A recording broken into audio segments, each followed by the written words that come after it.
name's Paulina and welcome to my channel. Mwah. I'm cleaning my room today because they say a clean room is a clear mind, and I've been having insane anxiety, like crazy anxiety. So we are going to clean my room. I have so much that I need to put away. I'm reorganizing my clothes because I feel like I have so much clothes, but I never have anything to wear. And I don't want to be buying more clothes when I have so much clothes. This isn't even half of it. So I am cleaning my room, I'm organizing my clothes, and I'm getting my shit together because I need a clear mind. Like, I can't be dealing with this anxiety. It's like this this like grasp on my chest and my throat.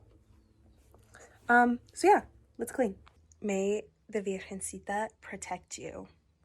The anxiety really is killing me. It doesn't help that I'm drinking this yerba.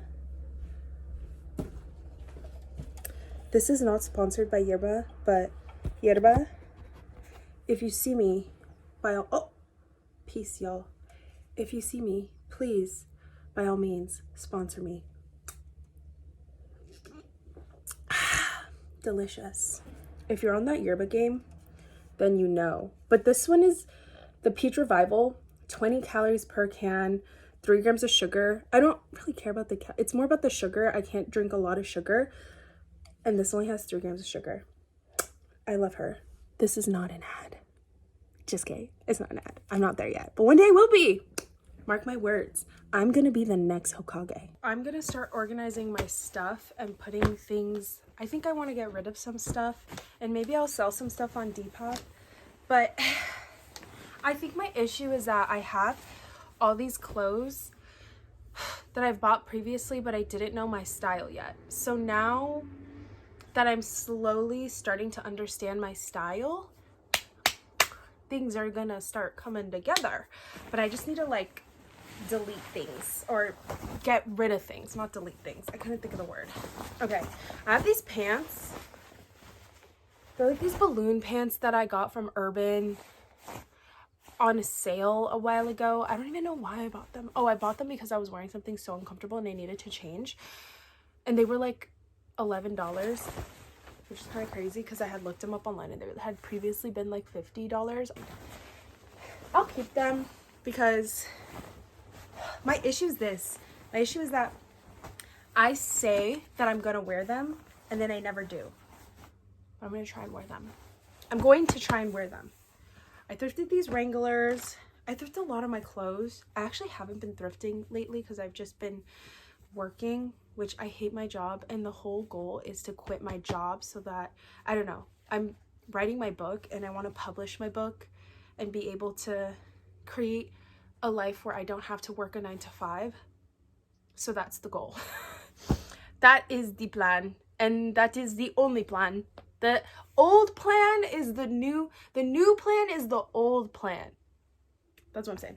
Anyways, these ones I've been at a twist with. Okay, this is what they look like. You can't even see because, but anyways, I realized I'm a mid-rise girly, like a mid-low rise girly. I have a shorter torso, so a lot of high-waisted stuff just, I realized, does not look good on me. It kind of makes me look square and boxy, so I'm gonna sell these for sure. I don't even wear them. Yeah, anyways, I'm a mid to low rise girly, so low rise stuff I realize just looks good on me. I'm gonna save these though, even though they kind of low-key don't fit me right now. My body, I feel like, is changing. So these are flares. I kind of love these though. I'm gonna save them. I better wear these clothes. Okay, these, I wear these sometimes too. See, my thing is I went through this phase where I would buy like straight leg jeans and then I'd cut them like this. Like, I'd cut the bottom because I'm like 5'4", so I'm a pretty average height. But a lot of jeans are so fucking long for no reason, and I don't like the way they look at the bottom. So I just cut them. So I would cut them and it was a vibe. It's a look. But I feel like maybe this is just me, but when I'll cut them like to my ankle, right? And I don't like that weird gap with shoes. It's either like I'm wearing a flat, which I own no flats, or a loafer, but I'm pretty petite and I'm a curvaceous like woman. curvaceous Latino woman, and it looks a little weird when there's like that little gap. So it has to be like a shoe that kind of covers my ankle, if that makes sense. I don't know. Can I just say that before the Pumas were blowing up, I've been a Puma bitch since day one. Let me just show you. Look at these. These are the Sparko edition. Sparko does like all the accessories for race cars. I think I talked about it in another video and I couldn't remember what it was, but yeah, anyways, they're Sparko edition. They're literally like my prides and joys. I love them so much. Pumas are so fucking comfortable. Like, this is not an ad, but genuinely so fucking comfortable. There was one time, let me show you my other ones. There was one time I was in New York and I decided to wear these high-heeled boots to Washington Square Park and like my day out, and at one point my feet were hurting so bad, so I stopped at like the Foot Locker and I got these Pumas. These are them. They kind of remind me of my grandpa. My grandpa would wear shoes like identical to this, and that's why I got them. But I don't know, they literally remind me of my tata. I just love them. Comfiest shoe I've ever owned in my life. Comfiest shoe I've ever owned in my life. I'm telling you, Pumas have always been comfy. Adidas, I feel like, look silly on my feet sometimes. I don't know what it is. I think they're just not my style. This is helping with my anxiety. I'm gonna call this my like anxiety chats. Anxiety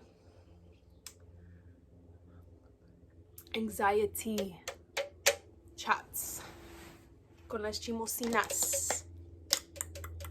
Anyways, let's get back to cleaning.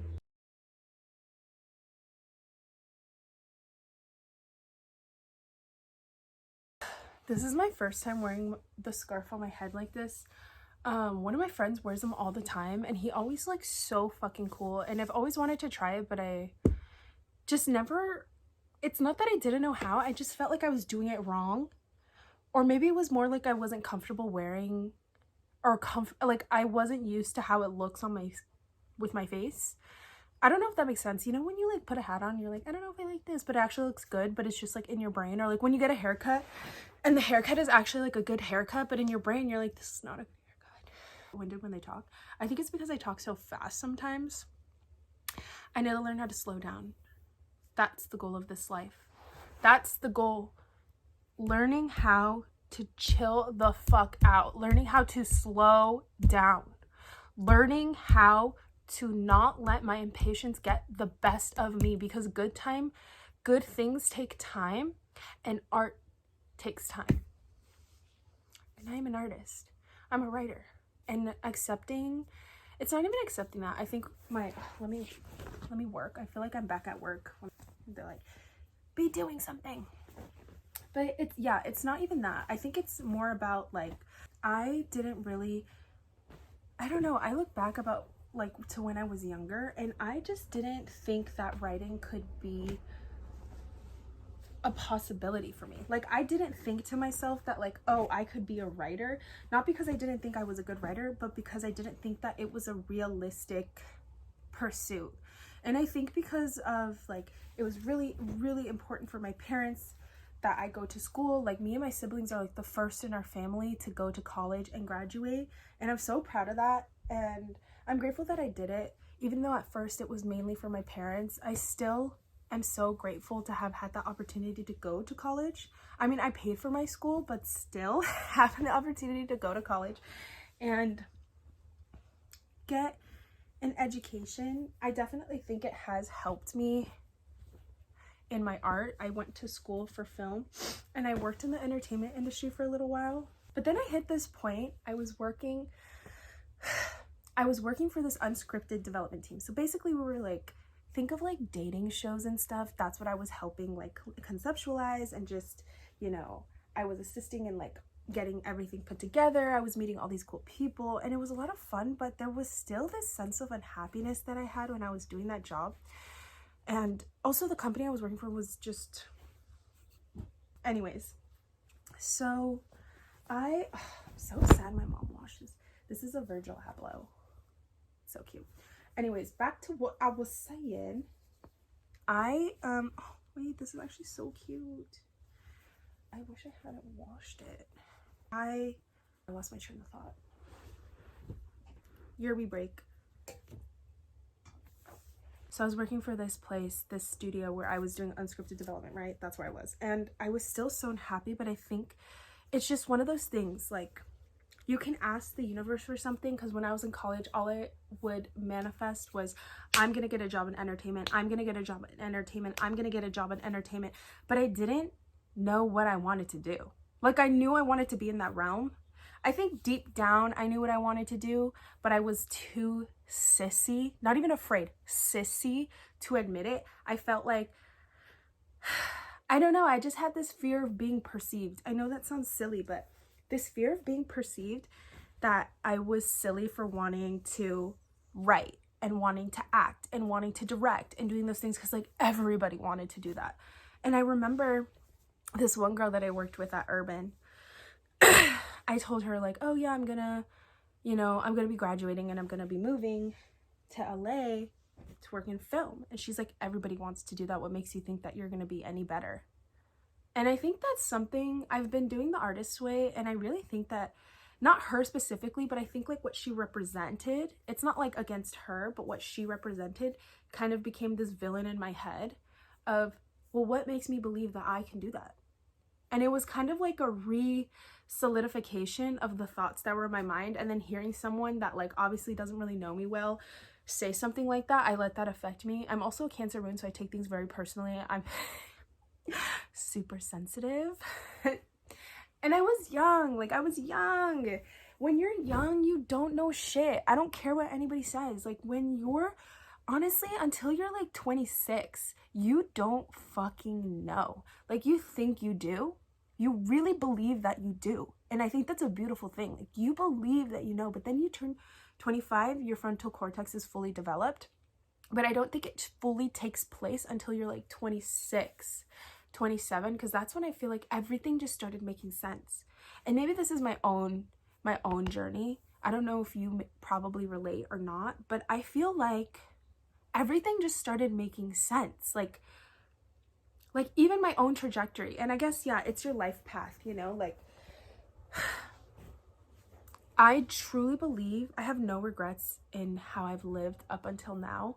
I truly believe that everything I experienced up until now, I had to experience for my own personal development so that I could pursue the things that I wanted to pursue without being so easily impressioned upon or so easily affected by what others think of me. And I think that's the biggest thing. I really had to learn about not seeking external validation from other people. And I'm still human. Like, I still have my moments where I'm like, is it good? Is that good? Is that poem I wrote good? And obviously too, I think I don't even know if it's fear of rejection. I think about that a lot because I'm like, I'm going to have to get used to fear. Like, want to start querying for my book, and I have to get used to rejection, and I need to be prepared for someone telling me like, this is fucking shit, you're an idiot, dumb bitch. I hope they don't say that, but you never know.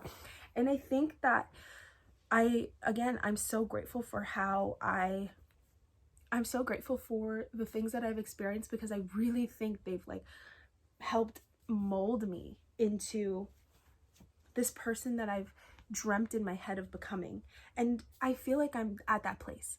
I'm at that place of the person that I've dreamt of becoming. Like, she's right here and I'm like right here. Like, this is her and I'm right here. Like, I'm almost there. Like, we're almost fusing together. And I don't know, I think it's so interesting. Like, recently I broke up with my boyfriend in the beginning of the new year, like literally January 1st. I know people are like, you're so fucking crazy for that, but I'm like, I don't give a shit. I wasn't going into the new year with the bad juju. No way. I'm superstitious. Soy Latina. Soy bruja. I'm just kidding. Oh. Oh my god, my butterfly t-shirt. I think that was like a really pivotal moment for me. And I know people are like, that's crazy, blah, blah, blah. But it was... One of mine and my sister's friends told us this one thing when I was dating this other person a long while ago. Okay, we're back. My phone ran out of storage. My phone ran out of storage, so now I'm shooting on my Digi. Anyways, back to what I was saying. Okay, so one of my sister's friends, who's also my friend, but she's closer with my sister, obviously, she's my sister's friend, gave me some really sound advice when I was having these issues, like telling her why I broke up with like a previous partner before this partner that I just broke up with. And she was saying it's like a bunch of little scratches to a vase. It's never just like one giant thing that blows up. It's like a bunch of little scratches to the vase, and then it's that one thing, right? The vase has like all these scratches, and then it's that one thing that shatters the vase. And that was basically it for me when making the decision to end things with this person. And I have to say, I have nothing but gratitude for this person. It doesn't mean that they didn't hurt me and what they did to me was okay. And it doesn't also mean that they're a bad person either. Sometimes I think that's my issue, that I am too understanding and too empathetic, because I know that they were going through a lot. I'm going through a lot, and I feel like maybe that's just me, because I know like my best friend and my sister like absolutely loathe this person. And not to say that they did like something crazy, but it was enough for me that if I saw the things that this person was doing to my friend, I would have been like, I fucking hate this guy. I fucking hate him. Blah, blah, blah. Whatever. So, anyways, the million scratches to the vase, right? This is happening. This incident happens. And I definitely got to the point where I was like, it kind of forced me to look into the mirror and be like, Paulina, what the fuck? Like, you want to be this person. You want to live this specific lifestyle, but you are allowing this individual to treat you this way? No. And I saw this thing on TikTok where it was like, my husband would never treat me this way. But it goes further than that. I saw someone talk about the fact of, who do you want to become as a human being, right? Like, who do you want to become? Like, who is the best, like, what does the best version of you look like? And would that best version of you date this person? And I think with where we're at in life, like me and this person that I decided to end things, I don't think I would date that person. I think I'm so grateful for this relationship specifically, because it really showed me what I do not want, what I do deserve. And I don't even think it just showed me, it allowed me to believe it. I think I was definitely on the come up of me believing that I truly do not deserve this, and I deserve so much more. I deserve the world. I deserve a partner who loves life as much as I love life, because I think that was one of the biggest things. Like, they were just such a negative person, and everything was so negative, and they were so mean. And I'm not saying that I'm like super, like, I'm a kind person, but I'm also like, don't fuck with me, you know? I just think there's a difference between having boundaries and being stern with those boundaries and being able to say no, versus like just being negative and being rude and being hateful for no fucking reason. That for me is just, I don't like that, and I don't think it's fucking funny. Like, I generally believe kindness really heals and it really saves, and just because I'm kind doesn't mean that I'm going to allow anybody to fuck with me. And it's not a weakness. And I hate that people think that kindness is a weakness, and I hate that people think, you know, oh, I have to be this way because I'm from here. I don't know. Maybe that's just me. I think it was just like, again, a lot of little scratches to the vase where I realized, Paulina, you love yourself. And it was that point where I was like, I have to show myself that I love myself. And making this decision to end it with this person who doesn't value me, doesn't respect my time, doesn't respect me, is going to is validation that I truly do love myself. Because if I truly love myself, I wouldn't subject myself to this person and allowing this behavior, if that makes sense. So that's what I did. I ended the things with this person literally January 1st, and I really felt it. I was like, if I allow this to happen, or if I allow this to come into the new year, I mean, like, come on, no. I cannot take this into the new year with me. It's just not it's not feasible and it's going to suck me dry. And that was the thing, like it was sucking me dry. Like I started getting to a point where I wasn't even enjoying. I was, but I think I was forcing myself to. Like I wasn't looking forward to spending time with this person. I was just like, okay, well, when we spend time, we spend time. It's whatever. I was looking forward to spending time with my friends more than I was with him, and like obviously, and I think too, there's so much to discuss. I also think that from my previous relationship, I really, let me gather my thoughts. It's the ADHD that's getting to me. So, with my previous partner, before this partner, we'll call this partner that I just broke up with Joe. And then we'll call the previous partner that I ended things with like about 2 years ago, Tim. So with Tim, okay, with Tim, I learned a lot too. I think that relationships definitely show you things. I don't know, I think it depends on the person, and maybe I read too much into things, but I definitely have been on this journey of self-development and learning myself and understanding myself. And I think with Tim, I picked up some things where I'm like, wow, I really like this about Tim, and I really like that he does this, and I think this is really cool and beautiful. And so like he was so loved by his community and his friends. Like everyone I meet, they'd be like, this is such a great guy. And I loved that. I loved that he could shine on his own. Like that is such a beautiful quality. Like I just, like if I'm with somebody, I want them to shine as bright as me. I think with Tim, it was just like we were both really young and dumb, and it was long distance, and it was just really hard, and there was like a lot of things, but the love was there, and there was, you know, there were a bunch of other things. Again, another million little pieces, scratches to the vase, but he had qualities that I really respected and I really loved. Obviously, if I was going to be with this person, like I have to have qualities that I respect and I really loved. And one of them was how he would show up with his friends. I think that was also his detriment. Like he would literally put his friends in front of like everything else, even himself. And that was kind of crazy. There needs to be boundaries always. But I really loved that. And I think that's what really prompted me into investing in my friendships and investing in making sure that when I said I was going to do something, I was going to do it. And I really, I owe that to him. I'm grateful for that, because I was like, I want to be a stand-up human being like that. Like if I tell my friends I will be there, I will be there. Because before I definitely did struggle with like,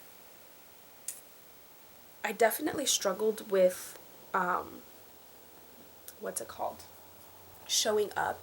And like being a fraudulina, that's what I struggled with. Being a fucking fraudulina and canceling last minute. I was one of those people, and I remember one of my friends being like, dude, like just don't fucking lie, like, you know. And when I met Tim, it was like, this is a beautiful thing and I want to be like that. And I've become that. Like I worked on like showing up with for my friends and telling like my friends like, amiga, like if you know, if you're doing that, I'll be there, like tell me when. And I show up and I'm there, and it's really breathed fire, or it's bred life into my friendships. And I have friends that I love and that love me back. They adore me too, but I have friends that love me, like that adore me the way I adore them.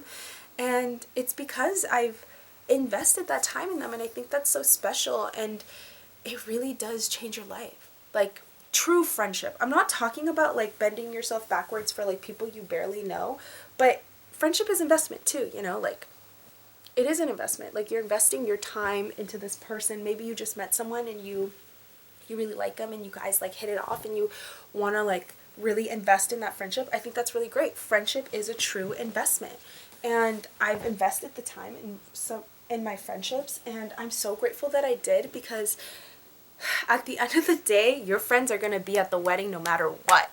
Your friends are going to be at the wedding no matter what. Like, the right friends are just always going to be there. They're going to see you grow. They're going to see you in different times of your life. Like, why wouldn't you invest in your friendships? And honestly, I am in a place where I'm like, I am so grateful for the friends that I have. And I have friends where, like, we don't have to see each other all the time. Like, I don't see them all the time because, you know, we all are living our lives. We're all working towards our things. But when we do see each other, like, it's just magical. Like, it's empowering. It's like, wow, how are you, blah blah, catching up.